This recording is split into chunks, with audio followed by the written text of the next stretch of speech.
Hi hello ನಮಸ್ಕಾರ. As usual it's yours Karthik. So ಬುಧವಾರ ಹಬ್ಬದ ಶುಭಾಶಯಗಳು. ಬುಧವಾರ ಎಲ್ಲರಿಗೂ ಒಳ್ಳೇದು ಮಾಡಲಿ, ಬುಧವಾರ ದಿನ ಎಲ್ಲರಿಗೂ ಚೆನ್ನಾಗಿರಲಿ, ಶ್ರೀಕೃಷ್ಣ ಪರಮಾತ್ಮನ ವಾರ ಎಲ್ಲರಿಗೂ ಒಳ್ಳೇದು ಮಾಡಲಿ ಅಂತ ಹೇಳ್ತಾ ಸ್ನೇಹಿತರೆ, ಸೊ ಈ ಸರ್ಕಾರಕ್ಕೆ ಒಂದಲ್ಲ ಒಂದು ಕಂಟಕ ಬರ್ತಾನೆ ಇದೆ. ಸೊ ನಾನು ಏನಕ್ಕಪ್ಪ ಏನು ಎತ್ತ ಅಂತ ಹೇಳ್ತಾ ಇದ್ದೀನಿ ಅಂತ ಅಂದರೆ, ಸೊ ನಮ್ಮ ವಾಲ್ಮೀಕಿ ಹಗರಣನ ಸೊ ಇದೇ ಹೈಕೋರ್ಟ್ ಅವರು ಅದನ್ನು CBIಗೆ ವಹಿಸಿದ್ರು. This is the greatest setback of Siddaramaiah ಅವ್ರಿಗೆ. ಆ್ಯಂಡ್ ದೆನ್ ಇಡೀ ಕರ್ನಾಟಕ ಸರ್ಕಾರಕ್ಕೆ ಇದೊಂಥರ ಮುಜುಗುರ. ಆದರೆ ಇವ್ರಿಗೇನು ಇಲ್ವಲ್ಲ, ಮಾನ ಮರ್ಯಾದೆ ಏಸ್ಕೆ ಏನೂ ಇಲ್ಲದೆ ಇರೋದ್ರಿಂದ ಈ ಸರ್ಕಾರಕ್ಕೆ ಅಥವಾ ಸಿದ್ದರಾಮಯ್ಯನವ್ರಿಗೆ ಏನಾದ್ರೂ ಅದು ಏನು ಅನ್ಸೋದಿಲ್ಲ. ವಿಷಯ ಇಷ್ಟೇ. ಸೊ ವಾಲ್ಮೀಕಿ ನಿಗಮ ಹಗರಣ ಅಲ್ಲಿ ಯಾರು ED ಅವರು ಎಲ್ಲ ರೇಡ್ ಮಾಡಿದ್ರು. ತದನಂತರದಲ್ಲಿ ಅದನ್ನು CBIಗೆ ಹೋದಾಗ ಅದನ್ನ ಸ್ಟೇ ಮಾಡ್ಕೊಂಡಿದ್ರು. ಕೊನೆಗೆ CBI ಅವರು ಕೂಡ ಅದನ್ನು ಕೋರ್ಟಲ್ಲಿ ಈಗ ಇದು ಮಾಡಿದ್ದಾರೆ. ಸೊ ಮೂಡಾದಲ್ಲಿ ಅದು ಏನಾಯಿತು ಏನೋ ನನಗೆ ಗೊತ್ತಿಲ್ಲ. ನಾನು ಅದಕ್ಕೋಸ್ಕರನೇ ನಿಮಗೆ ಹೇಳ್ತಾ ಇರೋದು, ಸಂವಿಧಾನಗಳು ನಮಗೆ ಬೇಗ ನ್ಯಾಯ ಕೊಡುವಂಥ ಸಂವಿಧಾನ ಆಗಬೇಕು. ಇಂಥ ಸಂವಿಧಾನ, ನಮ್ಮ ದೇಶದಲ್ಲಿರುವಂಥ ಸಂವಿಧಾನ ಬದಲಾಗಬೇಕು, ತಿದ್ದುಪಡಿಗಳು ಬರಬೇಕು. ಆ್ಯಂಡ್ ದೆನ್ ಈಗ ಉದಾಹರಣೆಗೆ ಮೂಡ ಇದರಲ್ಲಿ ಅದನ್ನು ಸ್ಟೇ ಮಾಡ್ಕೊಂಡು ಕೂತಿದ್ದಾರೆ. ಅದು ಸೆಕೆಂಡ್ ಬೆಂಚ್ಗೆ ಹೋಗೋದಂತೆ. ಅಲ್ಲಿಂದ 3 ಬೆಂಚ್ ಜಡ್ಜಸ್ಸು, 5 ಬೆಂಚು, 7 ಬೆಂಚ್, ಹಿಂಗೆ ಫೈನಲಿ 9 ಬೆಂಚ್ ಜಡ್ಜ್ವರ್ಗು ಕೆಲವೊಂದು ಪ್ರಕರಣಗಳು ಹೋಗ್ತವೆ. ಆ ಒಂದು ಪ್ರಕರಣಗಳಲ್ಲಿ ಏನು ಅಂದರೆ, 9 ಜನದಲ್ಲಿ ಯಾರು 4 ಜನ ಕಮ್ಮಿ ಕೊಟ್ಟಿರ್ತಾರೆ ಅವ್ರದ್ದು ತೀರ್ಪು ಊರ್ಜಿತ ಆಗಲ್ಲ. 5 ಜನ ಜಾಸ್ತಿ ಕೊಟ್ಟಿರೋ ಅದೆಲ್ಲ ಊರ್ಜಿತ ಆಗುತ್ತೆ. ಅದೆಲ್ಲ ಒಂದು ಕಡೆ ಇಟ್ಬಿಡೋಣ. ಈಗ ನಾನು ಹೇಳೋದು, ಇದೆಲ್ಲ ಆಗಿ ಈಗ ಇದು CBIಗೆ ಹೋಗಿರೋದ್ರಿಂದ ಮೊದಲನೇದು ಏನಾಗ್ಬೋದು ಅಂತ ಅಂದರೆ, ಸೊ ಇಡೀ ಸರ್ಕಾರಕ್ಕೆ ಒಂದು ಕೆಟ್ಟ ಹೆಸರು. ಒನ್ಸ್ ಅಗೈನ್ ಅರೆಸ್ಟ್ ಆಗ್ಬೋದು. ಯಾರೋ ಮಾಜಿ ಮಂತ್ರಿ, ಅವ್ರ ಹೆಸರೇನಪ್ಪ, ಇವರು ನಾಗೇಂದ್ರ ಅವರು. ತದನಂತರದಲ್ಲಿ ತುಂಬ ಜನ ಒಳಗೋಗೋ ಸಂಭವ ಇದೆ. ಸೊ ಅವ್ರು ಯಾವಾಗ ಹ್ಯಾಕ್ ಮಾಡ್ತಾರೆ ಗೊತ್ತಾಗಲ್ಲ. ಒಂದು. ಎರಡನೇದು, ಸಿದ್ದರಾಮಯ್ಯಂಗೂ ಇದು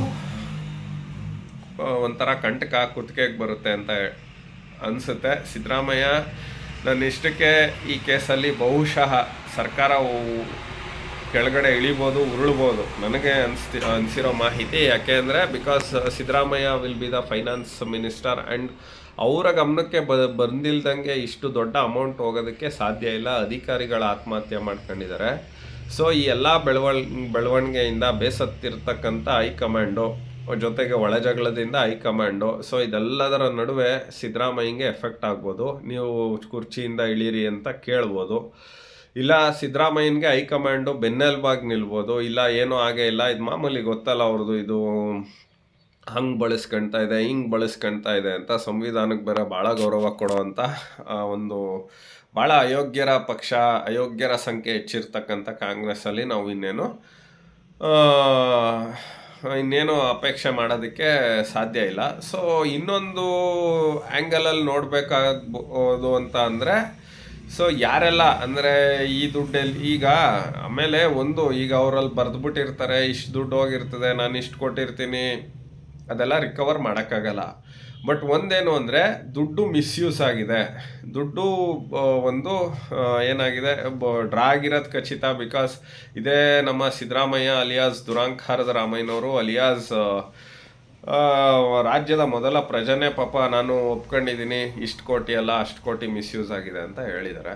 ಸೊ ಈ ಎಲ್ಲ ಇದನ್ನು ನೋಡಿದಂಥ ಸಂದರ್ಭದಲ್ಲಿ ದುಡ್ಡು ಡ್ರಾ ಆಗಿರೋದು ನಿಜ ಖಚಿತ. ಆದರೆ ಇದನ್ನು ಯಾರ ತಲೆ ಮೇಲೆ ಒರೆಸ್ತಾರೆ ಅದು ಗೊತ್ತಿಲ್ಲ. ಬಟ್ ಏನೇ ಆದ್ರೂ ಇದು ಒಂಥರ ಮಾನ್ಗೆಟ್ ಸರ್ಕಾರ, ಬಂಡತನದ ಸರ್ಕಾರ. ಸೊ ನಾನು ಹೇಳೋದು ಜನಗಳಿಗೆ, ಇಷ್ಟೆಲ್ಲ ಆದ್ರೂ ನೀವು ಅವರೇ ಬೇಕು, ಕಾಂಗ್ರೆಸ್ಸೇ ಸರಿ ಅಂತ ಇನ್ನೊಮ್ಮೆ ಮತ್ತೊಮ್ಮೆ ವೋಟ್ ಹಾಕಿದ್ರೆ ಅದು ನಮ್ಮ ದೌರ್ಭಾಗ್ಯ ಅಂತ ಹೇಳ್ತಾ ಸ್ನೇಹಿತರೆ, court at least last but not least ಅಂದರೆ ಕಡೆಯದಾಗಿ ಅಂದರೆ ಅಟ್ಲೀಸ್ಟ್ ಕೊನೆ ಪಕ್ಷ ಈಗ ಅದು ರಿಯಾಕ್ಟ್ ಆಗಿದೆ. ಸೊ ನೋಡೋಣ ಯಾರಿಗೆಲ್ಲ ಶಿಕ್ಷೆ ಆಗುತ್ತೆ, ಏನು ಎತ್ತ ಅಂತ. ಸೊ ಅದು ನನಗೆ ಇನ್ನೊಂದು ಆಶ್ಚರ್ಯ, ಜಸ್ಟಿಸ್ ನಾಗಪ್ರಸನ್ನ ಪೀಠದಿಂದನೇ ಬಂದಿದೆ. ಯಾಕೆಂದರೆ ನನಗೆ ತುಂಬ ಅಸಮಾಧಾನ ಇದೆ ಅವ್ರ ಮೇಲೆ.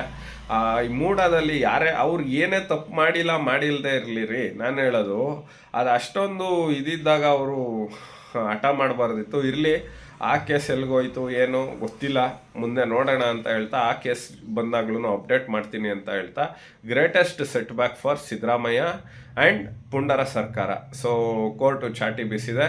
ಇದ್ರ ಮೇಲೆ ಮೇಲ್ಮನವಿ ಹೋಗ್ಬೋದು, ಇಲ್ಲ ಅಂತ ನಾನು ಹೇಳ್ತಾ ಇಲ್ಲ, ಬಟ್ ಏನಾಗುತ್ತೆ ಏನು ಮತ್ತೆ ಅಪ್ಡೇಟ್ ಮಾಡ್ತೀನಿ ಅಂತ ಹೇಳ್ತಾ as usual it's yours Karthik. ನಮಸ್ಕಾರ.